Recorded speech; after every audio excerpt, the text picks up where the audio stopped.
ये देखो बच्चों, सूर्य अपनी जगह पर अपने ही कक्ष में चक्कर लगा रहा है जल्दी जल्दी, और ये देखो दूसरी तरफ पृथ्वी अपने अक्ष पर घूमते हुए सूर्य के चक्कर काट रही है। ये बात समझ में आई बच्चों सबको? हाँ। अब जहाँ पे देखो सूर्य की रोशनी पड़ रही है वहां पे उजाला हो जा रहा है ना। हाँ। अंशिका के मुंह पे जहाँ पे भी टॉर्च जा रहा है सूर्य की रोशनी वहां उजाला हो जा रहा है, जब घूम जा रहा है तो अंधेरा हो जा रहा है। इसी तरह से रात दिन होता है। अब समझ में आया बच्चों? वेरी गुड, ताली बजाओ बच्चों इन दोनों बच्चों के लिए। Very good. ये देखो बच्चों, अब सब जगह सूर्य की रोशनी आने लगी है ना। अब पूरी तरह से क्लास में उजाला हो गया है। बच्चों आपको दिन रात का होना समझ में आ गया होगा। हम पृथ्वी पर रहते हैं, सूर्य से पृथ्वी को प्रकाश मिलता है।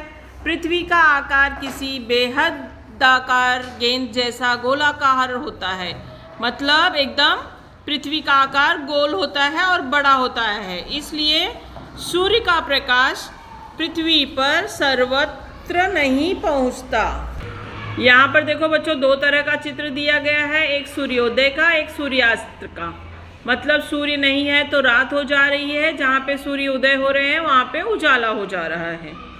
जिस भाग पर सूर्य का प्रकाश पड़ता है वहाँ पर दिन होता है, और जिस स्थान पर सूर्य का प्रकाश नहीं पड़ता वहाँ अंधेरा होता है। मतलब वहाँ पर क्या हो जाती है? रात। क्या हो जाती है बच्चों? रात। दिन और रात। समझ में आया? इस प्रकार का प्रयोग जो हमने अभी किया बच्चों, ये आप घर में भी करिए। अपने छोटे भाई बहनों को भी दिन रात का कैसे होता है दिन रात वो सिखाइए। ये तालिका दी गई है बच्चों, यहाँ पे आपको सूर्योदय, मई का महीना में सूर्योदय कब आता है मई के महीने में, और सूर्यास्त कितने बजे होता है। और नवंबर, मई का महीना मतलब बच्चों गर्मी का, और नवंबर का मतलब ठंडी का। तो आपको समय में फ़र्क समझ में आएगा कि ठंडी में और गर्मी में सूर्य कितने बजे निकलते हैं। आपको खुद अनुभव होगा कि गर्मी में मई में सूर्य जल्दी दिखाई देते हैं और ठंडी में लेट दिखाई देते हैं ना। आज हमने इस पाठ में सबने क्या सीखा? सूर्य का प्रकाश एक ही समय में संपूर्ण पृथ्वी पर नहीं पहुंचता, इसलिए आधी पृथ्वी पर प्रकाश और आधी पृथ्वी पर अंधेरा होता है। पृथ्वी अपने चारों ओर निरंतर घूमती है, इसके कारण प्रकाश वाला भाग अंधेरे में और अंधेरे वाला भाग प्रकाश में चला जाता है।